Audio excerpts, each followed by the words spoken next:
Social media may be the catalyst behind today's rapidly shifting micro-trends. But before the digital age, culture was shaped by style magazines. These publications didn't just reflect what was cool, but dictated it entirely.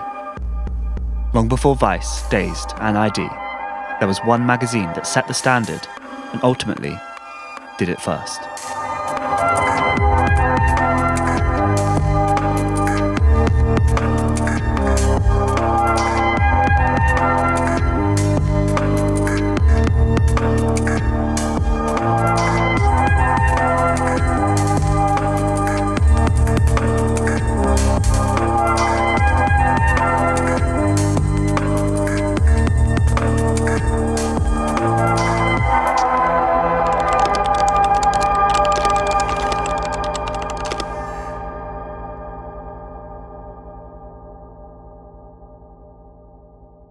Nick Logan is an English journalist who got his start writing for the New Music Express in 1967. He worked his way up through the ranks and would eventually become editor for the NME in 1973. At just 26, he was the youngest national newspaper editor in the UK and would find success overseeing the rise of punk in the late 70s. Nick would eventually grow tired with the corporate structure in place at the NME and resign from his position in 1978. Following an apparent nervous breakdown. The following year, he approached East Midlands Allied Press with several new ideas for publications. One of these ideas was for a monthly magazine that presented song lyrics and short interviews. This idea would capture the publisher's attention and eventually turn into smash hits. After a test pressing, Smash Hits would be an immediate success and gain over 100,000 readers in its first month, competing with NME straight away. With this huge success under his belt, Nick set out to develop another new concept in his spare time. He envisioned a sleek, expertly crafted monthly publication, one that put music at its heart, but stretched far beyond, diving into the worlds of fashion, film, nightlife, and the social issues shaping youth culture. Every page would pulse with the energy of the scenes that inspired it, offering readers not just a magazine, but a movement. The new magazine idea, now called The Face, was rejected by East Midlands Allied Press in favour of a new football magazine called Match. After feeling betrayed, Nick decided that he would use £3,500 worth of his own savings to publish the magazine himself. So he ordered 7.5 tons of paper from Finland and published the first issue of The Face magazine in May 1980.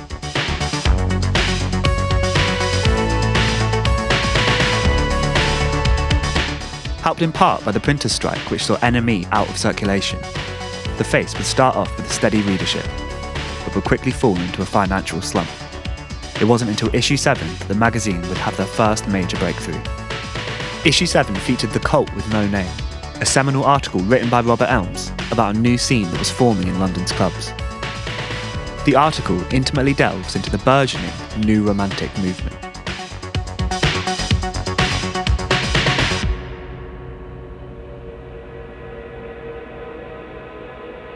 It was what I'd been looking for. Kids going out, dressing up, enjoying themselves, and NME and Melody Maker were too sniffy to cover it. The Face legitimised the New Romantics and turned them from a niche scene into a fully fledged music and fashion phenomenon. Covering them officially established The Face as the magazine of the moment. While Nick Logan developed The Face's subject matter, he was also assembling a crucial creative team that would redefine what a magazine could be. In 1981, Neville Brody was brought on as art director. His experimental style had yet to find a permanent home in a major magazine, but after designing the spread for a Kraftwerk interview, drawing inspiration from 1920s constructivism, Logan saw his potential.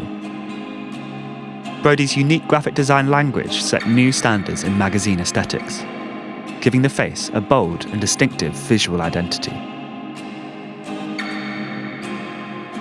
Another key collaborator was Ray Petrie, one of the most influential stylists of the 1980s. His Buffalo movement, a striking fusion of sportswear, high fashion, and street style, reshaped men's fashion and editorial styling for decades, with his work at The Face helping to further establish the magazine's cutting-edge aesthetic. The Face would also begin to talk openly about drug use. In the 1985 article, Ecstasy, A Yuppie Way of Knowledge, Peter Naismith reported on a brand new drug called MDMA that was sweeping the country. Through an honest description of taking the drug himself, he challenged an incoming moral panic without glorifying it, looking at the drug's impact on music, parties, and mental health while demystifying its physical effects. This kind of article may seem normal by today's standards, but this was revolutionary in the mid-80s.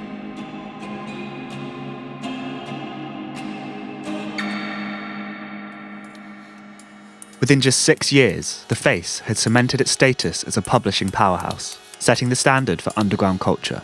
Rival magazines like Blitz and ID sprang up in its wake, proving that Nick Logan hadn't just created a magazine, he'd sparked an entire publishing movement.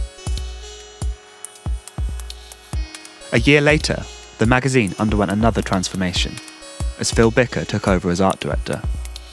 Under his vision, The Face introduced its now iconic red masthead logo, signalling the beginning of what is widely regarded as the golden age of The Face.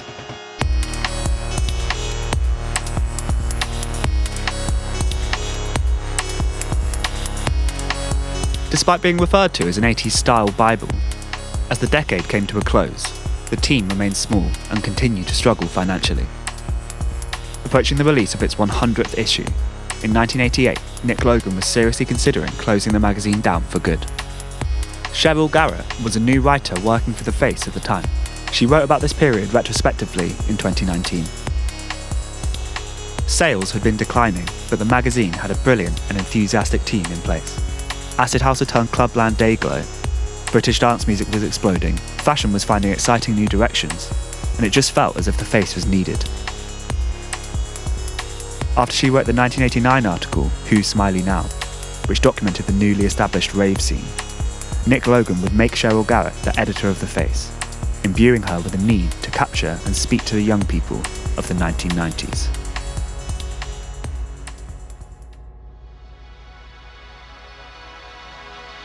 Since the beginning, The Face's focus on colour photography has been of the utmost importance.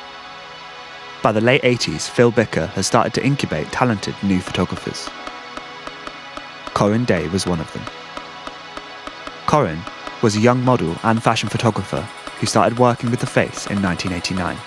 She had an ability to create emotional images that felt real and raw, a stark contrast to the glitzy fashion photography that her work competed against. During her early days at The Face, Corinne had started shooting and became friends with a young model from Croydon. After showing a Polaroid to Phil Bicker and Cheryl Garrett, they collectively decided that this model could become the new face of The Face. And so in May 1990, a 16-year-old Kate Moss would make her cover debut, shot by Mark LeBon and wearing an Italian 90 football shirt. Despite their initial hopes, this cover actually went relatively unnoticed. It wasn't until July of the same year that everything would change. With the headline, The Third Summer of Love, the July 1990 issue presented a young cover star like no fashion magazine had done before. Shot by Corinne Day and styled by Melanie Ward, the issue is regarded as having one of the most important covers in the magazine's history. Kate Moss emerged as a breath of raw, unfiltered reality. Captured in a strikingly intimate, semi-nude shoot, her presence felt less like a staged fashion moment and more like a fleeting snapshot from a well-worn family photo album. Stylist Melanie Ward describes the cover as a defining moment in fashion and the music scene, the zeitgeist of the 90s. Everything changed. There was a new democratic freedom to express yourself, be different, and also be true to yourself. The cover and editorial would be the beginning of the highly controversial heroin chic, and has ultimately come to represent a shift from the excess of the 1980s to the minimalism of the 90s. The shoot also launched Kate Moss's career, who would go on to be one of the most influential models from this time. From this point on, sales of The Face began to rise, ultimately reaching its peak in October 1995, with the 85th issue of its second volume selling 128,000 copies. Just as it had with the New Romantics, The Face once again placed itself on the front lines of youth culture, capturing the pulse of the underground before it hit the mainstream. Always ahead of the curve, it was one of the first UK publications to take US hip-hop seriously, champion Britpop, and explore the rise of British electronic music. The Face's legacy, particularly from this period, can be found just below the surface of pretty much every important cultural movement from the 1990s, quietly championing outsiders before they had a voice.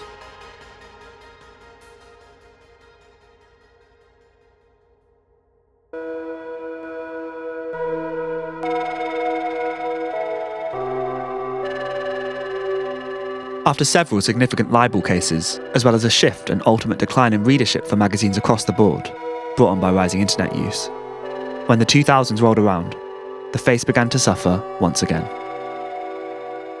While similar magazines like ID or Dazed managed to adjust to the digital shift with ease, the Face struggled to adapt and ultimately found itself no longer at the beating heart of youth culture in Britain. The Face was sold by Nick Logan in 2002, and in 2004, after 24 years of publication, the Face closed its doors and said goodbye.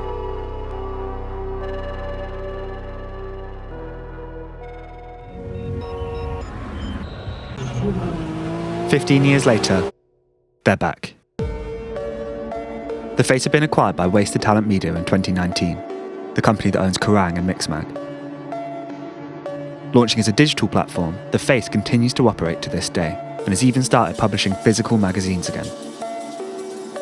Figureheaded by new editor-in-chief Matthew Whitehouse, as well as senior editor Jade Wicks, the new Face is demonstrating a continued ability to stay relevant. They also haven't forgotten the importance of great photography. With collaborations from Bella Newman, Mia Rankin and Charlie Quire, they continue that visual language that was established all those years ago.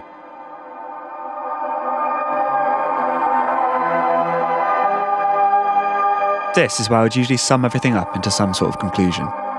Make some points about the magazine's legacy, maybe come up with some ideas about the future, but trying to define the Face feels a bit like holding up a mirror to another mirror and expecting a brand new reflection. I think that what defines the Face is the world that it exists within, as well as a special group of people that are able to witness and celebrate that world. So instead of me trying to sum it all up, I'm going to look to one of these people and read from an article that was written by the magazine's current editor, Matthew Whitehouse. I suppose one thing we have going for us is that the Face was always about being young and alive right now. And since our relaunch in 2019, after a 15-year gap, we've tried to capture that as much as possible, looking less at the past, or even to be honest, the future, and more at what's going on at precisely this moment, facing outwards not inwards, reflecting the world and the people living in it.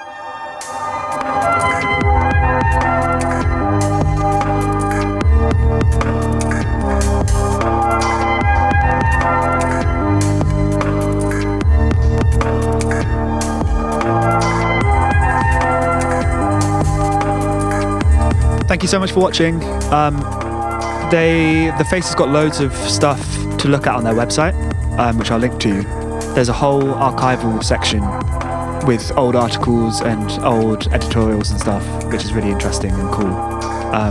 They've also got a YouTube channel, which doesn't seem that active at the moment, but there's some really cool short films and interviews and stuff. And I've used a couple of the videos in this, so go show them some love. Also, they do a regular podcast, which is definitely worth listening to.